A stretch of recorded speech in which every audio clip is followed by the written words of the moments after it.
पॉलिनेशनचा अर्थ असा असतो की तुमची ओहरी जी आहे, त्या प्लांटची जी ओहरी आहे त्याच्यामध्ये जे सेक्स सेल आहे ते तर जागेवर थांबणार आहे, ते कुठंच नाही जाणार. पण या ओहरीकडे कोण मायग्रेट होणार आहे? Pollen grain. बट एसपर्यंत पोलिन ग्रेन ही मोटाईल नाही आहेत. They don't have motility in our body. Whenever the sperm cell is enter into the female genital tract, sperm cell have motility. Sperm cell कडे फ्लॅजिला आहे, त्यामुळे sperm sale स्वतः हा migrate होत असतो टू द अँथुला आणि तो फर्टिलायझेशन दाखवतो. बट हा पोलिन ग्रेन जो आहे याच्याकडे मोटिलिटी नाही आहे. मग आता मोटिलिटी नाही आहे तर मग याला जे अँथर पासून जे स्टिग्मा पर्यंत जायचंय, हा जो डिस्टन्स ट्रॅव्हल होत आहे, तर या डिस्टन्स करणे म्हणजे हे ट्रॅव्हलिंग करण्याला आपण पॉलिनेशन म्हणतो. आणि जो याला हे ट्रॅव्हल करायला लावतो ते पॉलिनेटिंग एजंट्स असतात. आलं लक्षात? What is the meaning of pollination? पॉलिनेशनचा मिनिंग असतो की जिथून तुमचा अँथर तयार झालाय, म्हणजे जिथं पोलिन ग्रेन तयार झाले, ते पोलिन ग्रेन पास होणे तिथून ओव्हरीकडे. This process is called as a pollination. This is very important in the sexual reproduction. ही खूप गरजेची प्रोसेस आहे आणि म्हणून आपण याला इथे घेतोय कारण याच्या काही डेफिनेशन आपल्या एक्झामला आलेले आहेत बघा. आणि हे डेफिनेशन आज तुमच्या क्रिस्टल क्लिअर होऊन जातील. हे पहा, pollination is a transfer of pollen grain from the anther to the stigma of the same flower or so other flower. असं नाही की एकाच फ्लावर मध्ये होता, हे दुसऱ्या सगळ्या फ्लावर मध्ये पॉसिबल आहे. एका प्लांटच्या एका फ्लावर मध्ये त्याच फ्लावरचं त्या फ्लावरचा अँड्रोशियम त्याच झाडाच्या त्या स्टिग्मा मध्ये, ही बी पॉसिबिलिटी आहे. नाहीतर दुसऱ्या झाडाच्या दुसऱ्या फ्लावर मध्ये, ही पण पॉसिबिलिटी आहे. That is called as a pollination. मग पॉलिनेशनचे दोन प्रकार दिलेत इथं, हेच मला डिफरन्शिएशन करायचे, self pollination and the cross pollination. तर असं सेल्फचा अर्थ काय, आता हे पण थोडंसं समजून घेऊया. हे बघा, आता माझ्याकडे ना एक प्लांट आहे आणि हा प्लांट मी तुम्हाला इथे दाखवण्याचा प्रयत्न करतो डायग्रामॅटिक प्रेझेंटेशननी. सो माझा हा एक प्लांट आहे आणि इथे एक माझं फ्लावर आहे. सो आणि इथे एक माझं फ्लावर आहे. सो हा एक प्लांट आहे आणि इथे एक माझं फ्लावर आहे. हे बघा, मग आता माझ्याकडे सेल्फ म्हणजे काय, की इथं माझा मेल पार्ट आहे, इथं माझा फिमेल पार्ट आहे, इथंही माझा फिमेल पार्ट आहे, इथेही माझा मेल पार्ट आहे. पॉसिबिलिटी काय सांगा, की हा जो मेल पार्ट आहे इथला, हा इथं जाऊ शकतो आणि हा इथे सध्या येऊ शकतो. हे दोन्ही बी सेल्फ आहेत. आलं लक्षात? कारण याचे जेनेटिक्स वेगळे आहेत का? नाही, कारण हा सेम प्लांट आहे. दिस इज कॉल्ड सेल्फ पॉलिनेशन. मग ज्या ज्या वेळेला सेल्फ पॉलिनेशन होतं त्यावेळेला इनहेरिटन्स आणि व्हॅरिएशन जेनेटिकली खूप कमी असतं, कारण सेम फ्लावर मध्ये क्रॉसिंग होते. दुसरी पॉसिबिलिटी काय, की हा अँथर माझा इथं जाऊ शकतो, इथं या स्टिग्मावरती. This is called as a cross pollination. मग सेल्फ मध्ये कन्फ्युज होतं कसं, की हे पण सेल्फ आहे, हे पण सेल्फ आहे, पण याच्यामध्ये फरक आहे की या फ्लावरचा मेल सेक्स याच फ्लावरच्या स्टिग्मावरती जाणं म्हणजे सेल्फ आहे. सो एका फ्लावरचा मेल सेक्स सेल दुसऱ्या फ्लावरच्या त्याच झाडाच्या स्टिग्मावरती जाणं हे पण सेल्फ आहे. मग याच्यामध्ये तुम्हाला दोन क्लास मिळणार आहे. ओके, सेल्फ मध्ये तुम्हाला किती क्लास मिळतात?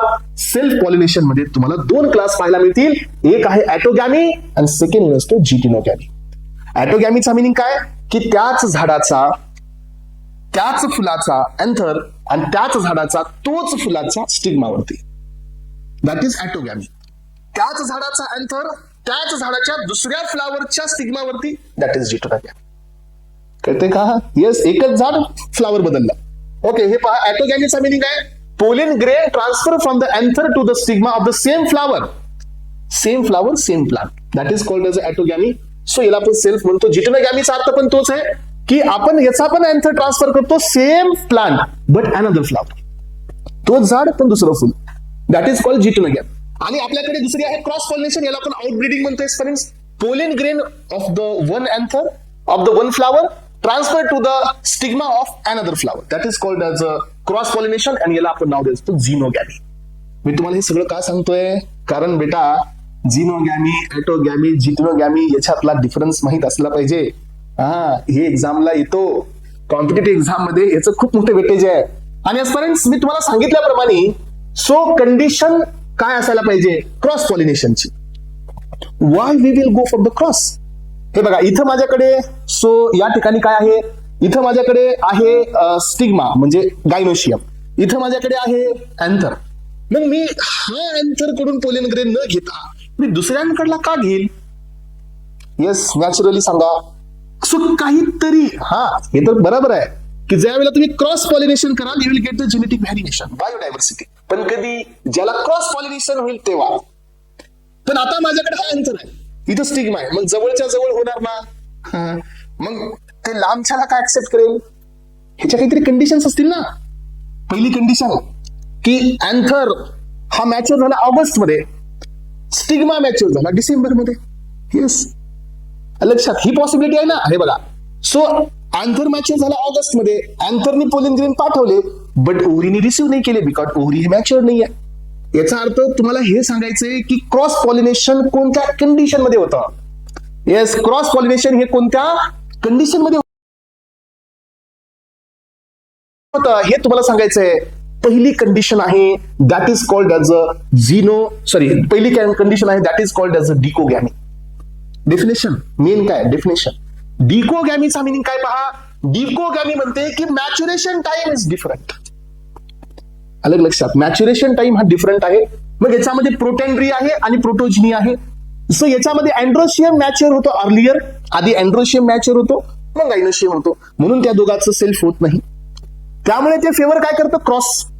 आणि प्रोटोजेनी मध्ये आधी गायनोशियम मॅच्युअर होतो आणि अँड्रोशियम नंतर होतो. सेल्फ व्हायचं असेल तर काय पाहिजे, दोघांचा मॅच्युरेशन टाइम सेम पाहिजे. मग आता पहा सेकंड बीट काय आहे, हिट्रोस्टाईल. एकतर डिकोगॅमीमुळे क्रॉस झालं, सेकंड होणार हिट्रोस्टाईल. हे बघा हिट्रोस्टाईल म्हणजे काय की अँथर इथं आहे, स्टिग्मा इथं आहे. मग मला सांगा नॅचरली जे विंड येणार आहे ते खालून येणार आहे का, नाही येणार ना. याचा अर्थ काय होईल की ह्या दोघांची अरेंजमेंट जर वेगवेगळ्या पोझिशनला असेल तर हा स्टिग्मा हे अँथरचा पोलिन ग्रेन नाही घेणार आहे, त्यामुळे काय फेवर होईल क्रॉस. हे बघा हिट्रोस्टाईलचा मिनिंग काय असतो. सो फ्लावर मध्ये स्टिग्मा आणि अँथर हे प्लेस केले जातात वेगवेगळ्या हाईटला, तर हे होत असतं हिट्रोस्टाईल. आणि लास्ट वाला आहे दॅट इज हर्कोगॅमी. हर्कोगॅमीचा अर्थ काय बघा. सो तुम्ही पाठीमागे 1-2 दिवसापूर्वी आपल्याकडे मकर संक्रांती झाली. सो जे काही काईट वगैरे तुम्ही फ्लाय केला, समजा अनफॉर्च्युनेटली हे स्टिग्मा आणि हे अंतर होता, तुमचा त्या पतंगची दोर तुटली आणि हा पतंग दोघांच्या मध्ये बसला. Yes, what will happen. So हा अँथर, हे जो अँथर आहे हा स्टिग्माकडे जाणारच नाही. जर असं काही होत असेल ज्याच्यामुळे अँथर आणि स्टिग्माच्या मध्ये बॅरियर येते, त्याच्यामुळे हा अँथर या स्टिग्माकडे नाही जात असतो, त्याच वेळेला क्रॉस पॉलिनेशन फेवर होतं. This is called as a so herkogamy. Herkogamy म्हणजे काय, नॅचरल फिजिकल बॅरियर इथे येत असतील बिटवीन अँड्रोशियम आणि गायनोशियम, त्यामुळे सेल्फ पॉलिनेशन होत नाहीये. तुम्हाला ॲटोगॅमी, जिटोनोगॅमी, झिनोगॅमी हे 3 प्रकार पॉलिनेशनचे. क्रॉस पॉलिनेशन का होतं, डिकोगॅमी, हर्कोगॅमी आणि हिट्रोस्टाईलमुळे. हे 3 डेफिनेशन, ते तिकडल्या 3 अशा लक्षात ठेवायच्या, एक्झाम मध्ये येणारच आहे. आणि मग आता आपण लास्ट बीट कडे चाललोय, ते म्हणजे पॉलिनेटिंग एजंट्स. ओके, तर एस्पायरंट्स मी तुम्हाला आधीच सांगितलं की pollen grain don't have a property of motility, म्हणजे त्याच्याकडे मोटाईल नेचर नाही आहे, त्याच्याकडे स्वतःची कुठल्याही प्रकारची मुवमेंट नाही आहे. याला कुणीतरी घेऊनच जावं लागेल. आणि जो याला कॅरी करतो सेल्फ साठी, जो याला कॅरी करतो क्रॉस साठी, याला नाव दिलं जातं पॉलिनेटिंग एजंट्स. जे पॉलिनेशन घडवून आणतो तो असतो पॉलिनेटिंग एजंट. आणि बघा यामध्ये पॉलिनेटर म्हणजे एक पॉलिनेटिंग एजंट आहे which will carry the pollen grain from the anther to the stigma of the same flower or the different flower. मग आता याच्यामध्ये आपल्याकडे 2 प्रकारचे पॉलिनेटिंग एजंट्स आहेत, अबायोटिक आणि बायोटिक. अबायोटिक म्हणजे जे लिव्हिंग नाही आहेत, बायोटिक म्हणजे जे लिव्हिंग आहेत. अबायोटिक म्हणजे काय, एकतर हवेनी नाही तर मग पाण्याने, वॉटर अँड विंड. बघा परत एकदा महत्वाचं काय सांगतोय, हे जे नाव आहेत ना हे जीपॅट मध्ये, डीआय मध्ये, नायफर मध्ये, ESIC मध्ये हे हिट होतात. दॅट इज अॅनिमोफिली म्हणजे pollination by wind, hydrophily pollination by water, आणि लिव्हिंग मध्ये पहा so entomophily pollination by insect, so ornithophily pollination by birds, chiropterophily so pollination by bats. हे 5 डेफिनेशन आणि 1 क्वेश्चन तुम्हाला मिळून जाईल. आणि पहा हे एकदम पक्क लक्षात ठेवायचं आहे. Okay, and this is all about the first lecture from the general pharmacognosy. आणि तुम्हाला आता फार्माकोग्नोसीची आयडिया आता येत असेल.